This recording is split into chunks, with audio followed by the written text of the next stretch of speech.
মানুষের এই সংসারে জীবনযাপন করার জন্য কিছু জিনিসের প্রয়োজন পড়ে। এমন কিছু আবেগ, এমন কিছু বস্তু আছে যেগুলো তার প্রয়োজন হয়। কিন্তু সবথেকে বেশি যে জিনিসটা তার প্রয়োজন হয় সেটা হলো সম্মানের। আমাদের ভালো লাগে যখন কেউ আমাদের সম্মান করে। আমরা কাউকে সম্মান করলে তারও সেটা ভালো লাগে। কিন্তু আপনি দেখবেন যে সংসারে বেশিরভাগ মানুষ দুটি মাপদণ্ডের ভিত্তিতে সম্মান করেন। হয় বয়স দেখে করেন বা উপার্জন দেখে, অর্থাৎ সেই ব্যক্তি কতটা উপার্জন করেন। এবার ভেবে দেখুন, এটা আবশ্যক নয় কারোর বয়স যদি বেশি হয় তার বুদ্ধিও ততটাই বেশি হবে। আবশ্যক এটাও নয় যে কোনো ব্যক্তি যদি অত্যন্ত ধনী হন বা তার মনও নির্মল হবে বা তিনি সৎকর্ম করবেন বা এমন কোনো কর্ম করবেন যাতে উনি সম্মান লাভ করতে পারেন। হতে পারে উনি ধনী কিন্তু দুশ্চরিত্র। সেই জন্য বয়স বা উপার্জন দেখে কোনো ব্যক্তিকে সম্মান করবেন না। কর্ম দেখুন। যদি গভীরভাবে ভেবে দেখেন তাহলে দেখবেন যদি কোনো মানুষ কোনো সৎকর্ম করেন তাহলে তার প্রতি হৃদয় থেকে সম্মান জাগ্রত হয়। এটাই হলো সেই সম্মান যা অর্জন করতে হবে।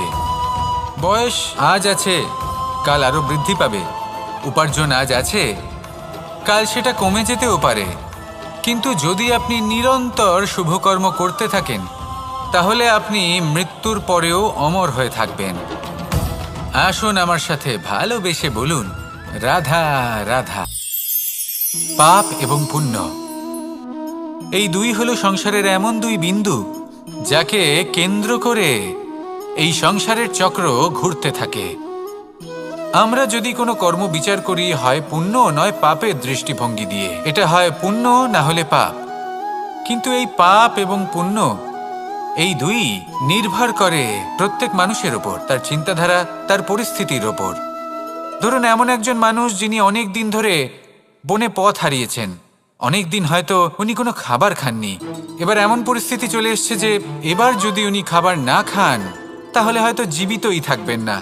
আর এমন অবস্থায় ওনার সামনে যদি কোনো প্রাণী আসে তাহলে তাকে শিকার করা এটা কিন্তু তার কাছে পাপ নয়, এটা তো জীবিত থাকার একমাত্র উপায়। এটা তার কাছে পুণ্য সম। আর যদি আমি এমন একজন ব্যক্তির কথা বলি যিনি সরল, যিনি একটি সুখী, শান্ত, সুরক্ষিত জীবনযাপন করছেন, তার কাছে কিন্তু এটা পাপ।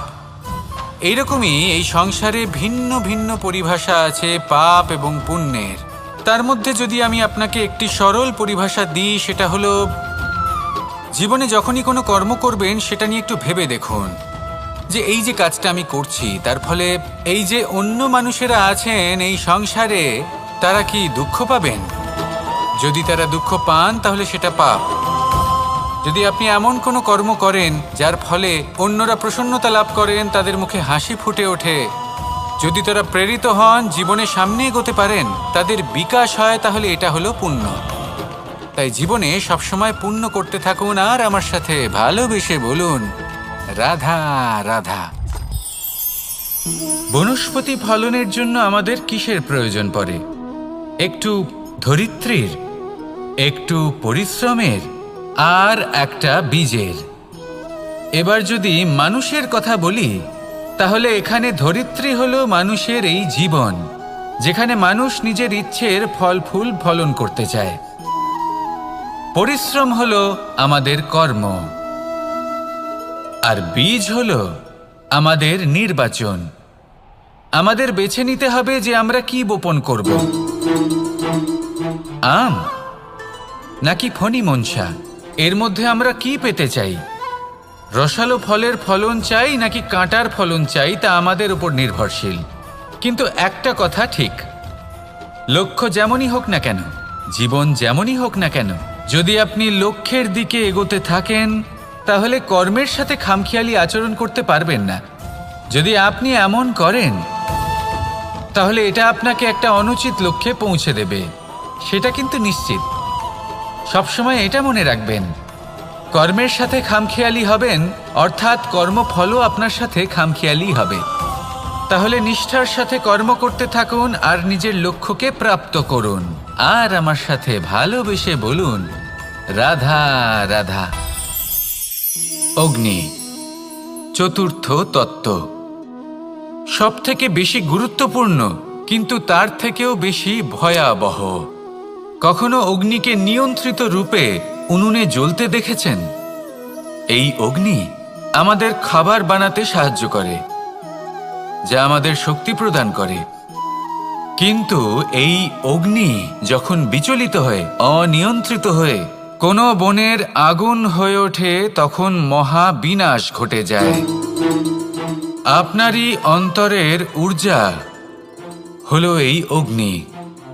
এটা আপনার শক্তিও, আপনার ক্রোধ। একে ব্যবহার কিভাবে করবেন তা আপনারই হাতে। যদি কোনো ব্যক্তি নিজের অন্তরের এই ঊর্জাকে ব্যবহার করেন শক্তির রূপে, তাহলে সে বিকাশ ঘটাতে পারে, নির্মাণ ঘটাতে পারে। কিন্তু যদি কোনো ব্যক্তি তার অন্তরের ঊর্জাকে বিধ্বংসী অস্ত্র বানিয়ে ফেলেন, তাহলে নিশ্চিত রূপে মহা বিনাশ ঘটতে পারে, যাতে বিনাশ তারও অবশ্যই হবে। অনেক বছর পূর্বে এমনই এক আগুনের দ্বারা এই সুন্দর পৃথিবীর নির্মাণ হয়েছিল। আর অনেক বছর পূর্বে এমন এক আগুনেই সমস্ত জীব এবং সংসার বিলুপ্ত হয়ে গেছিল। এবার আপনি আপনার অন্তরের ঊর্জা দ্বারা বিনাশ ঘটাতে চান নাকি নির্মাণ ঘটাতে চান, সেই সিদ্ধান্ত আপনারই। আসুন আমার সাথে ভালোবেসে বলুন, রাধা রাধা। সংসারে সকলের মনে বাসনা থাকে তারা যেন ধন অর্জন করতে পারেন। সবাই তার জন্য চেষ্টাও করেন। একটি অত্যন্ত ছোট শিশুও যখন সে কোনো উপহার পায়, তার থেকে সে অবশিষ্ট ধন সঞ্চয় করতে চেষ্টা করে। কারণ আমরা ভাবি যে সংগ্রহ করলে আমরা ধনী হয়ে উঠতে পারবো, ধনবান হয়ে উঠতে পারবো। এবার এটাই কিন্তু গুণের ক্ষেত্রেও প্রযোজ্য। যদি আপনারা জীবনে গুণবান হতে চান, তবে সংগ্রহ করার কোনো প্রশ্নই নেই। আপনাকে শুধু সম্পত্তি খরচ করতে হবে। আমি ধনের কথা বলছি না, আমি এই সংসারের সব থেকে মূল্যবান সম্পত্তির কথা বলছি। সেটা হলো সময়। গুণবান হওয়ার জন্য আপনাকে শুধু সময় খরচ করতে হবে, অর্থাৎ প্রত্যেক মুহূর্তের সদ্ব্যবহার করতে হবে, আর তাও উচিত প্রকারে। যদি এই কাজ আপনি করতে পারেন, তাহলে আপনি থেকেই গুণবান হয়ে উঠবেন। আর একবার যদি গুণবান হয়ে উঠতে পারেন, তাহলে ধনবান হতে বেশি সময় লাগবে না। সেই জন্য জীবনে গুণ অর্জন করুন, সময়ের সদ্ব্যবহার করুন, আর আমার সাথে ভালোবেসে বলুন, রাধা রাধা। সবাই বলেন, যদি সংসারে কিছু জয় করতে চাও, তাহলে নিজেকেই পথপ্রদর্শক হতে হবে। এই সংসারকে যদি প্রকাশমান করতে চাও, তাহলে প্রদীপের মতো তোমাকেও জ্বলতে হবে। এই কথা অত্যন্ত শ্রেষ্ঠ, কিন্তু প্রদীপের মতো জ্বলার পূর্বে কিছু সাবধানতা অবলম্বন করা প্রয়োজনীয়। কিভাবে? ভেবে দেখুন, চারিদিকে অন্ধকার, আমার প্রকাশের প্রয়োজন। সেই ক্ষেত্রে যদি আমি একটি দীপক প্রজ্বলিত করি, তাহলে চারদিক প্রকাশমান হবে, আমার ভালো লাগবে। কিন্তু ধরুন মাথার উপর কড়া রোদ, আর তার মাঝে আমি একটি প্রদীপ জ্বালাতে শুরু করলাম, তখন কি হবে? আমি নিজেই বুঝতে পারবো যে আমি মূর্খামি করছি। মাটির প্রদীপ, তেল, প্রচেষ্টা, সময়, এই সব কিছু নষ্ট করছি। সেই জন্য মনে রাখবেন, জীবনে পরিশ্রম করা প্রয়োজনীয়, কিন্তু পরিশ্রম কোথায় করতে হবে, কতটা করতে হবে, সেটা মাথায় রাখা আরও প্রয়োজনীয়।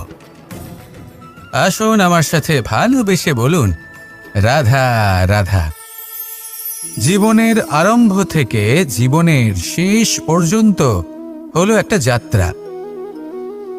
আর এই যে যাত্রা, সেই যাত্রাপথের মাঝেও আমরা অনেক নতুন যাত্রা নির্ধারিত করি, অন্য অনেক লক্ষ্য লাভ করি। এবার প্রশ্ন হলো যে লক্ষ্য বেশি গুরুত্বপূর্ণ নাকি যাত্রা?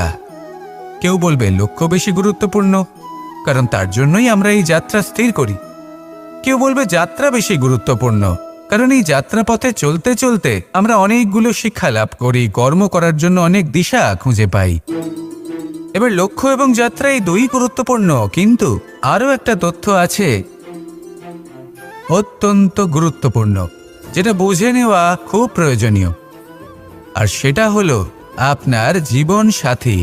সেই সাথী যে জীবনের সব পদক্ষেপে আপনার সাথে চলবে, আপনার সাথে থাকবে, সেই ব্যক্তির মধ্যে যদি করুণা থাকে, ভালোবাসা থাকে, তাহলে সে আপনাকে সাহায্য করবে, আপনার জন্য আপনার লক্ষ্য নির্ধারণ করবে, আপনাকে জীবনে একটা উচ্চ স্তরে নিয়ে যাবে। কিন্তু যদি সেই ব্যক্তি এর বিপরীত হন, তাহলে কোথাও না কোথাও তাকে পেতে পেতে, তার সাথে থাকতে থাকতে আপনি নিজের লক্ষ্য ত্যাগ করে দেবেন।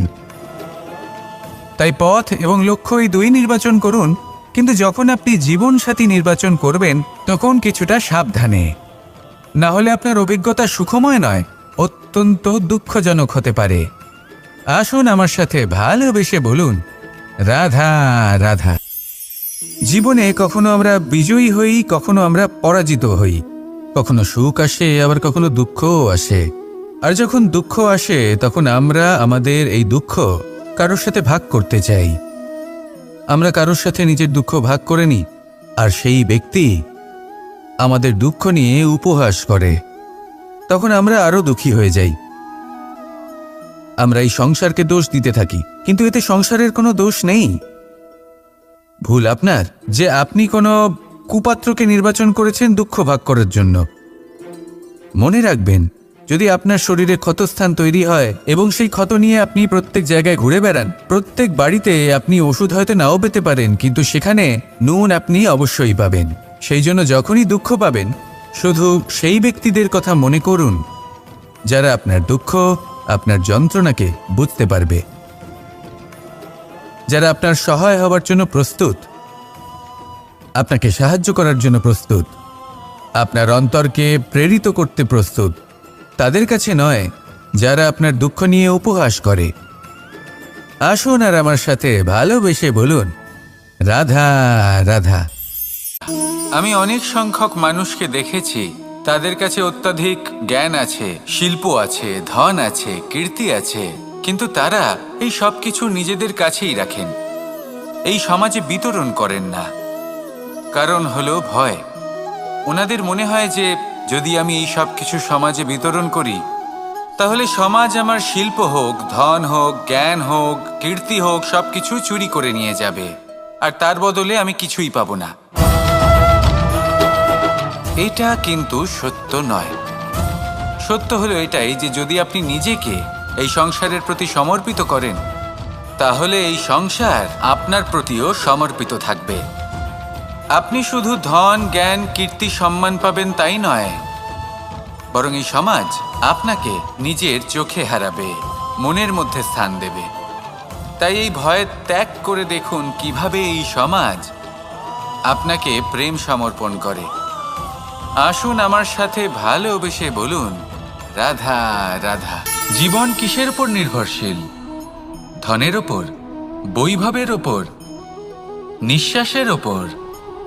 না, এই জীবন নির্ভরশীল বিশ্বাসের ওপর।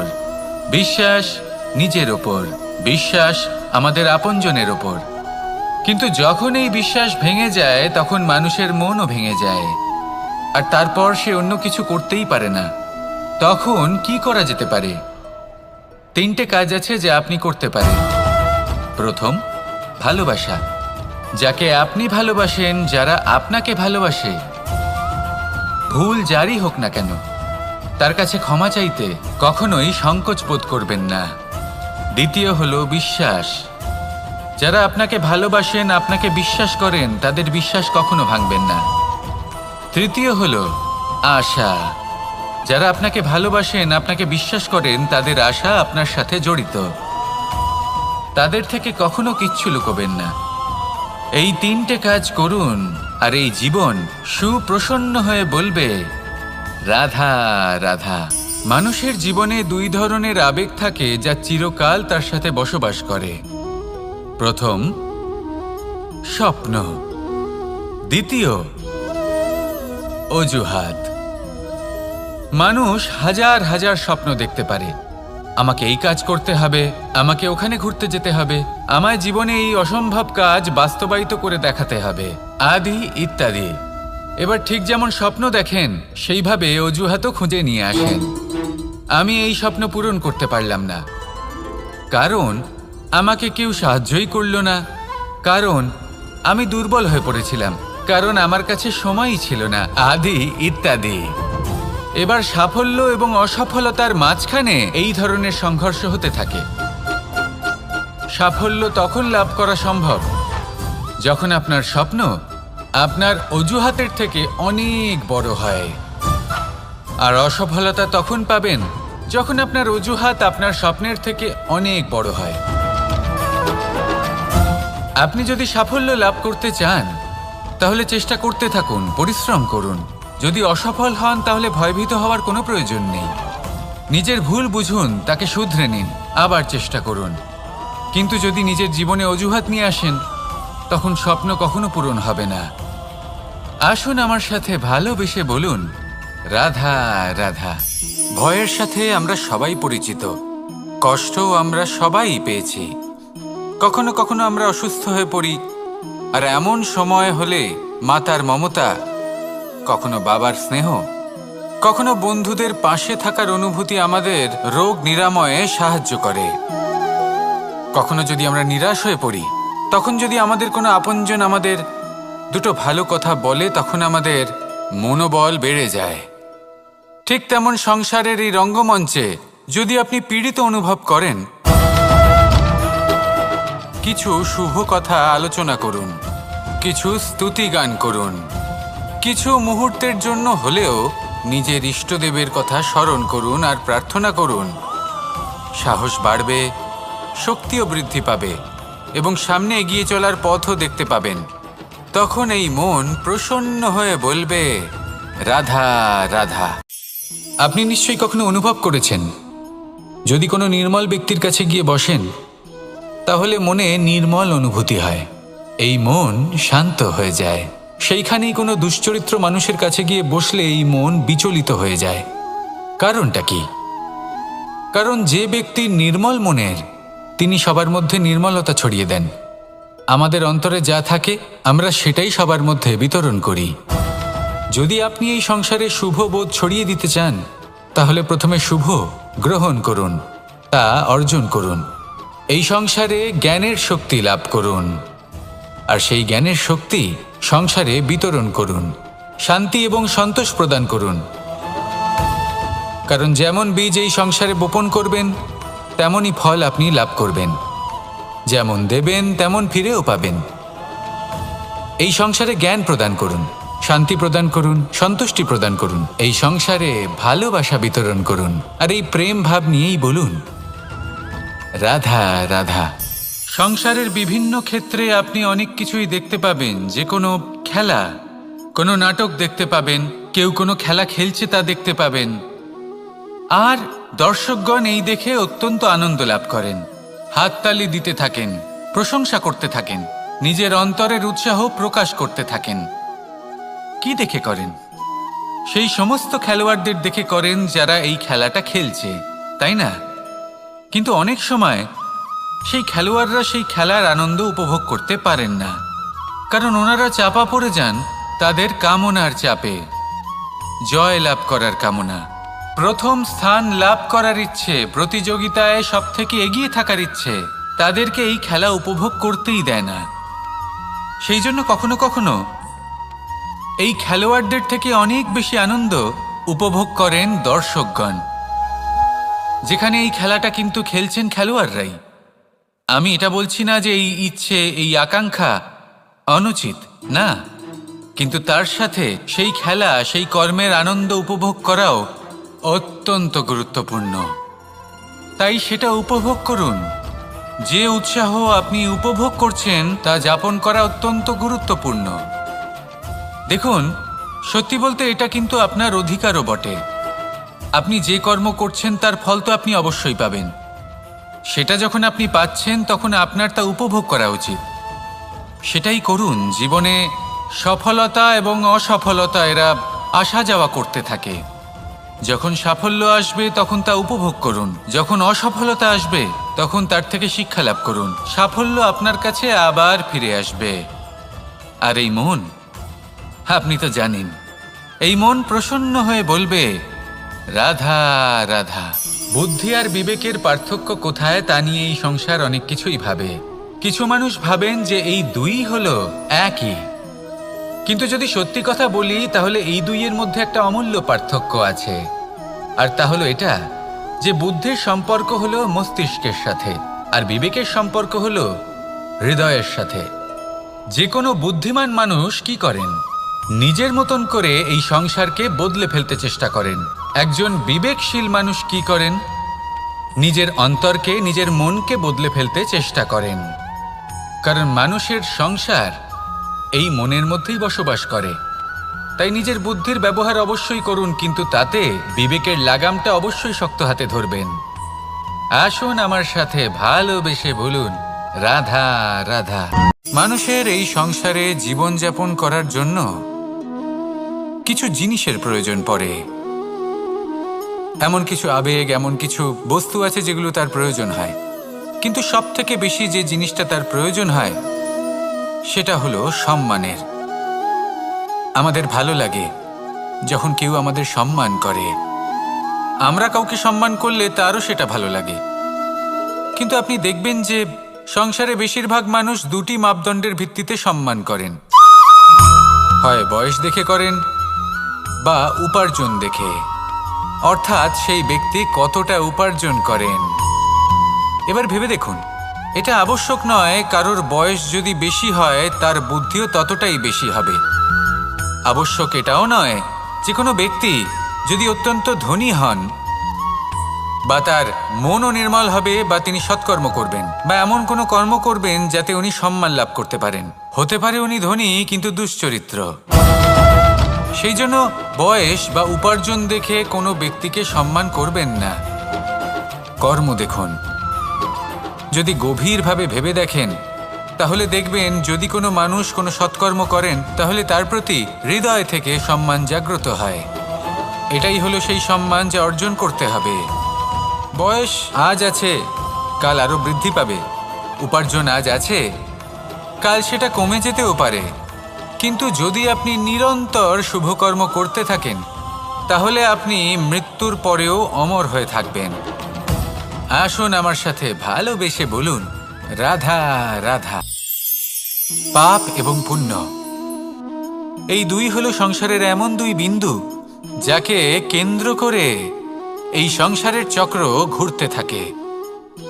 আমরা যদি কোনো কর্ম বিচার করি হয় পুণ্য নয় পাপের দৃষ্টিভঙ্গি দিয়ে, এটা হয় পুণ্য না হলে পাপ। কিন্তু এই পাপ এবং পুণ্য এই দুই নির্ভর করে প্রত্যেক মানুষের ওপর, তার চিন্তাধারা, তার পরিস্থিতির ওপর। ধরুন এমন একজন মানুষ যিনি অনেক দিন ধরে বনে পথ হারিয়েছেন, অনেক দিন হয়তো উনি কোনো খাবার খাননি। এবার এমন পরিস্থিতি চলে এসছে যে এবার যদি উনি খাবার না খান তাহলে হয়তো জীবিতই থাকবেন না। আর এমন অবস্থায় ওনার সামনে যদি কোনো প্রাণী আসে তাহলে তাকে শিকার করা এটা কিন্তু তার কাছে পাপ নয়, এটা তো জীবিত থাকার একমাত্র উপায়। এটা তার কাছে পুণ্যসম। আর যদি আমি এমন একজন ব্যক্তির কথা বলি যিনি সরল, যিনি একটি সুখী, শান্ত, সুরক্ষিত জীবনযাপন করছেন, তার কাছে কিন্তু এটা পাপ। এইরকমই এই সংসারে ভিন্ন ভিন্ন পরিভাষা আছে পাপ এবং পুণ্যের। তার মধ্যে যদি আমি আপনাকে একটি সরল পরিভাষা দিই সেটা হলো, জীবনে যখনই কোনো কর্ম করবেন সেটা নিয়ে একটু ভেবে দেখুন যে এই যে কাজটা আমি করছি তার ফলে এই যে অন্য মানুষেরা আছেন এই সংসারে তারা কি দুঃখ পাবেন? যদি তারা দুঃখ পান তাহলে সেটা পাপ। যদি আপনি এমন কোনো কর্ম করেন যার ফলে অন্যরা প্রসন্নতা লাভ করেন, তাদের মুখে হাসি ফুটে ওঠে, যদি তারা প্রেরিত হন, জীবনে সামনে এগোতে পারেন, তাদের বিকাশ হয়, তাহলে এটা হলো পুণ্য। তাই জীবনে সবসময় পুণ্য করতে থাকুন আর আমার সাথে ভালোবেসে বলুন, রাধা রাধা। বনস্পতি ফলনের জন্য আমাদের কিসের প্রয়োজন পড়ে? একটু ধরিত্রীর, একটু পরিশ্রমের আর একটা বীজের। এবার যদি মানুষের কথা বলি তাহলে এখানে ধরিত্রী হলো মানুষের এই জীবন, যেখানে মানুষ নিজের ইচ্ছের ফল ফুল ফলন করতে চায়। পরিশ্রম হলো আমাদের কর্ম, আর বীজ হলো আমাদের নির্বাচন। আমাদের বেছে নিতে হবে যে আমরা কি বপন করব, আম নাকি ফণি মনসা, এর মধ্যে আমরা কি পেতে চাই। রসালো ফলের ফলন চাই নাকি কাঁটার ফলন চাই তা আমাদের উপর নির্ভরশীল। কিন্তু একটা কথা ঠিক, লক্ষ্য যেমনই হোক না কেন, জীবন যেমনই হোক না কেন, যদি আপনি লক্ষ্যের দিকে এগোতে থাকেন তাহলে কর্মের সাথে খামখেয়ালি আচরণ করতে পারবেন না। যদি আপনি এমন করেন তাহলে এটা আপনাকে একটা অনুচিত লক্ষ্যে পৌঁছে দেবে, সেটা কিন্তু নিশ্চিত। সবসময় এটা মনে রাখবেন, কর্মের সাথে খামখেয়ালি হবেন অর্থাৎ কর্মফলও আপনার সাথে খামখেয়ালি হবে। তাহলে নিষ্ঠার সাথে কর্ম করতে থাকুন আর নিজের লক্ষ্যকে প্রাপ্ত করুন। আর আমার সাথে ভালোবেসে বলুন, রাধা রাধা। অগ্নি, চতুর্থ তত্ত্ব, সব থেকে বেশি গুরুত্বপূর্ণ কিন্তু তার থেকেও বেশি ভয়াবহ। কখনো অগ্নিকে নিয়ন্ত্রিত রূপে উনুনে জ্বলতে দেখেছেন? এই অগ্নি আমাদের খাবার বানাতে সাহায্য করে, যা আমাদের শক্তি প্রদান করে। কিন্তু এই অগ্নি যখন বিচলিত হয়ে, অনিয়ন্ত্রিত হয়ে কোনো বনের আগুন হয়ে ওঠে, তখন মহা বিনাশ ঘটে যায়। আপনারই অন্তরের ঊর্জা হলো এই অগ্নি। এটা আপনার শক্তিও, আপনার ক্রোধও। একে ব্যবহার কিভাবে করবেন তা আপনারই হাতে। যদি কোনো ব্যক্তি নিজের অন্তরের এই ঊর্জাকে ব্যবহার করেন শক্তির রূপে, তাহলে সে বিকাশ ঘটাতে পারে, নির্মাণ ঘটাতে পারে। কিন্তু যদি কোনো ব্যক্তি তার অন্তরের ঊর্জাকে বিধ্বংসী অস্ত্র বানিয়ে ফেলেন, তাহলে নিশ্চিত রূপে মহা বিনাশ ঘটতে পারে, যাতে বিনাশ তারও অবশ্যই হবে। অনেক বছর পূর্বে এমনই এক আগুনের দ্বারা এই সুন্দর পৃথিবীর নির্মাণ হয়েছিল। আর অনেক বছর পূর্বে এমন এক আগুনেই সমস্ত জীব এবং সংসার বিলুপ্ত হয়ে গেছিল। এবার আপনি আপনার অন্তরের ঊর্জা দ্বারা বিনাশ ঘটাতে চান নাকি নির্মাণ ঘটাতে চান, সেই সিদ্ধান্ত আপনারই। আসুন আমার সাথে ভালোবেসে বলুন, রাধা রাধা। সংসারে সকলের মনে বাসনা থাকে তারা যেন ধন অর্জন করতে পারেন। সবাই তার জন্য চেষ্টাও করেন। একটি অত্যন্ত ছোট শিশুও যখন সে কোনো উপহার পায়, তার থেকে সে অবশিষ্ট ধন সঞ্চয় করতে চেষ্টা করে। কারণ আমরা ভাবি যে সংগ্রহ করলে আমরা ধনী হয়ে উঠতে পারবো, ধনবান হয়ে উঠতে পারবো। এবার এটাই কিন্তু গুণের ক্ষেত্রেও প্রযোজ্য। যদি আপনারা জীবনে গুণবান হতে চান, তবে সংগ্রহ করার কোনো প্রশ্নই নেই। আপনাকে শুধু সম্পত্তি খরচ করতে হবে।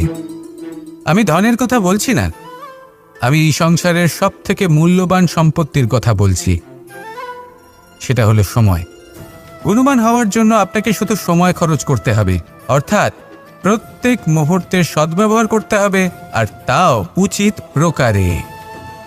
যদি এই কাজ আপনি করতে পারেন, তাহলে আপনি থেকেই গুণবান হয়ে উঠবেন। আর একবার যদি গুণবান হয়ে উঠতে পারেন, তাহলে ধনবানও অত বেশি সময় লাগবে না। সেই জন্য জীবনে গুণ অর্জন করুন, সময়ের সদ্ব্যবহার করুন, আর আমার সাথে ভালোবেসে বলুন, রাধা রাধা। সবাই বলেন, যদি সংসারে কিছু জয় করতে চাও, তাহলে নিজেকেই পথপ্রদর্শক হতে হবে। এই সংসারকে যদি প্রকাশমান করতে চাও, তাহলে প্রদীপের মতো তোমাকেও জ্বলতে হবে। এই কথা অত্যন্ত শ্রেষ্ঠ, কিন্তু প্রদীপের মতো জ্বলার পূর্বে কিছু সাবধানতা অবলম্বন করা প্রয়োজনীয়। কিভাবে? ভেবে দেখুন, চারিদিকে অন্ধকার, আমার প্রকাশের প্রয়োজন। সেই ক্ষেত্রে যদি আমি একটি দীপক প্রজ্বলিত করি, তাহলে চারদিক প্রকাশমান হবে, আমার ভালো লাগবে। কিন্তু ধরুন মাথার উপর কড়া রোদ, আর তার মাঝে আমি একটি প্রদীপ জ্বালাতে শুরু করলাম, তখন কি হবে?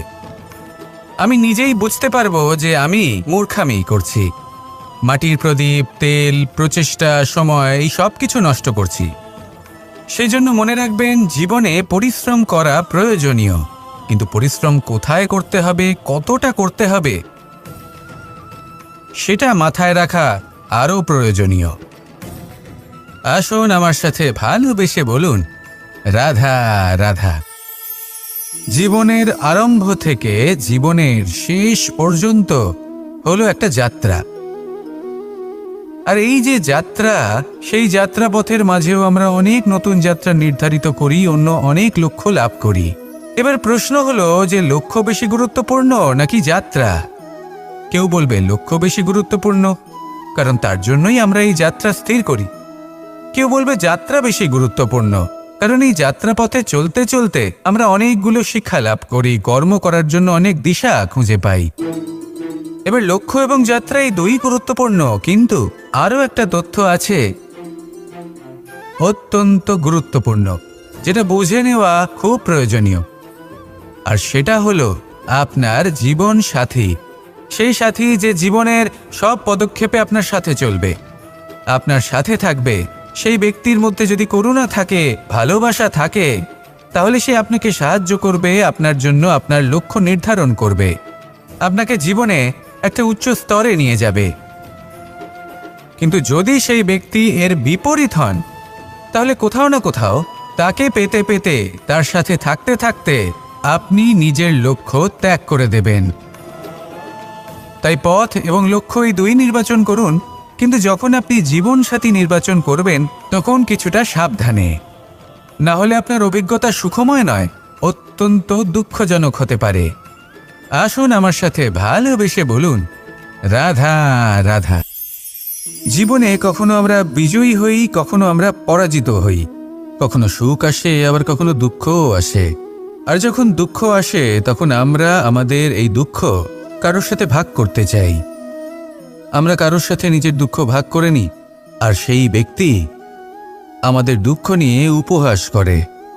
তখন আমরা আরো দুঃখী হয়ে যাই। আমরা এই সংসারকে দোষ দিতে থাকি, কিন্তু এতে সংসারের কোনো দোষ নেই। ভুল আপনার যে আপনি কোনো কুপাত্রকে নির্বাচন করেছেন দুঃখ ভাগ করার জন্য। মনে রাখবেন, যদি আপনার শরীরে ক্ষতস্থান তৈরি হয় এবং সেই ক্ষত নিয়ে আপনি প্রত্যেক জায়গায় ঘুরে বেড়ান, প্রত্যেক বাড়িতে আপনি ওষুধ হয়তো নাও পেতে পারেন, কিন্তু সেখানে নুন আপনি অবশ্যই পাবেন। সেই জন্য যখনই দুঃখ পাবেন, শুধু সেই ব্যক্তিদের কথা মনে করুন যারা আপনার দুঃখ, আপনার যন্ত্রণাকে বুঝতে পারবে, যারা আপনার সহায় হবার জন্য প্রস্তুত, আপনাকে সাহায্য করার জন্য প্রস্তুত, আপনার অন্তরকে প্রেরিত করতে প্রস্তুত। তাদের কাছে নয় যারা আপনার দুঃখ নিয়ে উপহাস করে। আসুন আর আমার সাথে ভালোবেসে বলুন, রাধা রাধা। আমি অনেক সংখ্যক মানুষকে দেখেছি, তাদের কাছে অত্যাধিক জ্ঞান আছে, শিল্প আছে, ধন আছে, কীর্তি আছে, কিন্তু তারা এই সব কিছু নিজেদের কাছেই রাখেন, এই সমাজে বিতরণ করেন না। কারণ হলো ভয়। ওনাদের মনে হয় যে যদি আমি এই সব কিছু সমাজে বিতরণ করি, তাহলে সমাজ আমার শিল্প হোক, ধন হোক, জ্ঞান হোক, কীর্তি হোক, সব কিছু চুরি করে নিয়ে যাবে, আর তার বদলে আমি কিছুই পাবো না। এটা কিন্তু সত্য নয়। সত্য হলো এটাই যে যদি আপনি নিজেকে এই সংসারের প্রতি সমর্পিত করেন, তাহলে এই সংসার আপনার প্রতিও সমর্পিত থাকবে। আপনি শুধু ধন, জ্ঞান, কীর্তি, সম্মান পাবেন তাই নয়, বরং এই সমাজ আপনাকে নিজের চোখে হারাবে, মনের মধ্যে স্থান দেবে। তাই এই ভয় ত্যাগ করে দেখুন কিভাবে এই সমাজ আপনাকে প্রেম সমর্পণ করে। আসুন আমার সাথে ভালোবেসে বলুন, রাধা রাধা। জীবন কিসের উপর নির্ভরশীল? ধনের ওপর, বৈভবের ওপর, নিঃশ্বাসের ওপর? না, এই জীবন নির্ভরশীল বিশ্বাসের ওপর। বিশ্বাস নিজের ওপর, বিশ্বাস আমাদের আপনজনের ওপর। কিন্তু যখন এই বিশ্বাস ভেঙে যায়, তখন মানুষের মনও ভেঙে যায়, আর তারপর সে অন্য কিছু করতেই পারে না। তখন কি করা যেতে পারে? 3টে কাজ আছে যা আপনি করতে পারেন। প্রথম, ভালোবাসা। যাকে আপনি ভালোবাসেন, যারা আপনাকে ভালোবাসে, ভুল যারই হোক না কেন, তার কাছে ক্ষমা চাইতে কখনোই সংকোচ বোধ করবেন না। দ্বিতীয় হলো বিশ্বাস। যারা আপনাকে ভালোবাসেন, আপনাকে বিশ্বাস করেন, তাদের বিশ্বাস কখনো ভাঙবেন না। তৃতীয় হলো আশা। যারা আপনাকে ভালোবাসেন, আপনাকে বিশ্বাস করেন, তাদের আশা আপনার সাথে জড়িত। তাদের থেকে কখনো কিচ্ছু লুকোবেন না। এই 3টে কাজ করুন, আর এই জীবন সুপ্রসন্ন হয়ে বলবে, রাধা রাধা। মানুষের জীবনে দুই ধরনের আবেগ থাকে যা চিরকাল তার সাথে বসবাস করে। প্রথম, স্বপ্ন। দ্বিতীয়, অজুহাত। মানুষ হাজার হাজার স্বপ্ন দেখতে পারে। আমাকে এই কাজ করতে হবে, আমাকে ওখানে ঘুরতে যেতে হবে, আমায় জীবনে এই অসম্ভব কাজ বাস্তবায়িত করে দেখাতে হবে, আদি ইত্যাদি। এবার ঠিক যেমন স্বপ্ন দেখেন সেইভাবে অজুহাতও খুঁজে নিয়ে আসেন।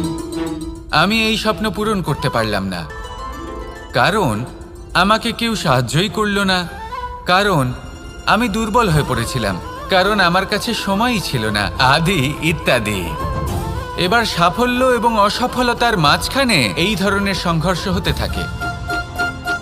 সাফল্য তখন লাভ করা সম্ভব যখন আপনার স্বপ্ন আপনার অজুহাতের থেকে অনেক বড় হয়, আর অসফলতা তখন পাবেন যখন আপনার অজুহাত আপনার স্বপ্নের থেকে অনেক বড় হয়।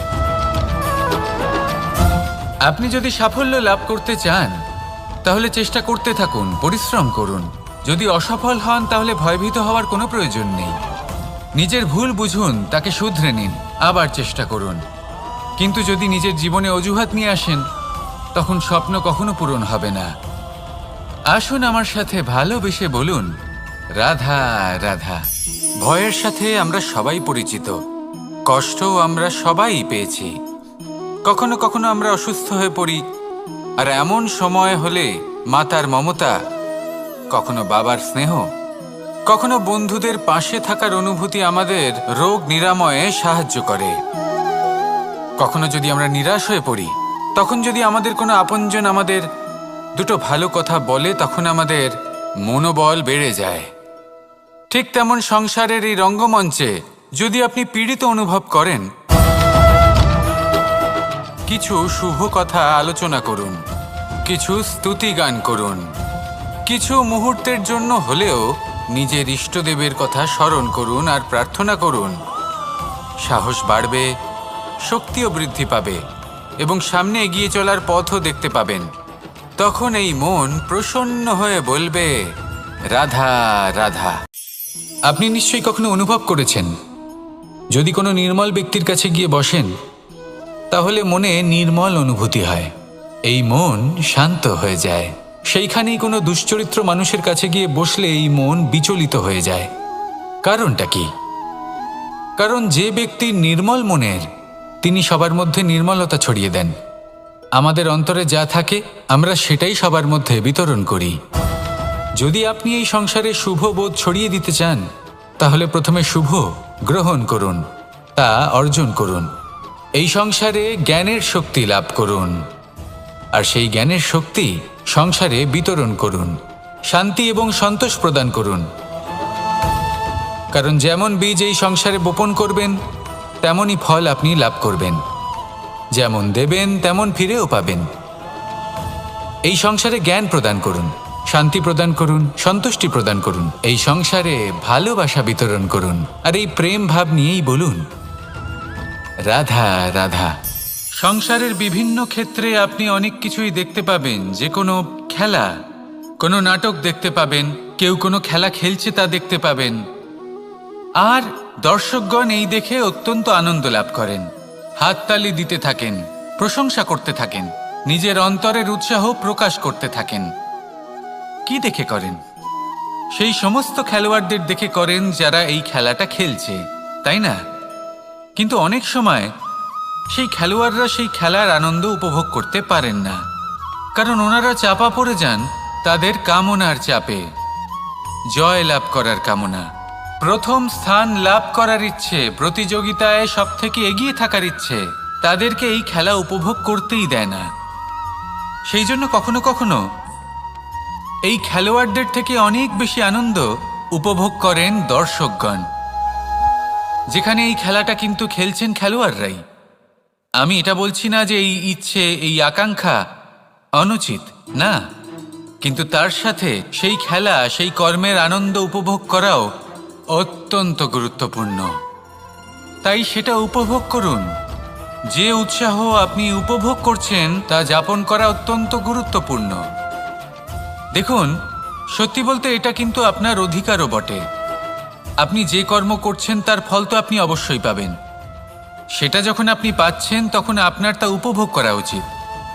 সেটাই করুন। জীবনে সফলতা এবং অসফলতা এরা আসা যাওয়া করতে থাকে। যখন সাফল্য আসবে তখন তা উপভোগ করুন, যখন অসফলতা আসবে তখন তার থেকে শিক্ষা লাভ করুন। সাফল্য আপনার কাছে আবার ফিরে আসবে। আর এই মন, আপনি তো জানেন, এই মন প্রসন্ন হয়ে বলবে রাধা রাধা।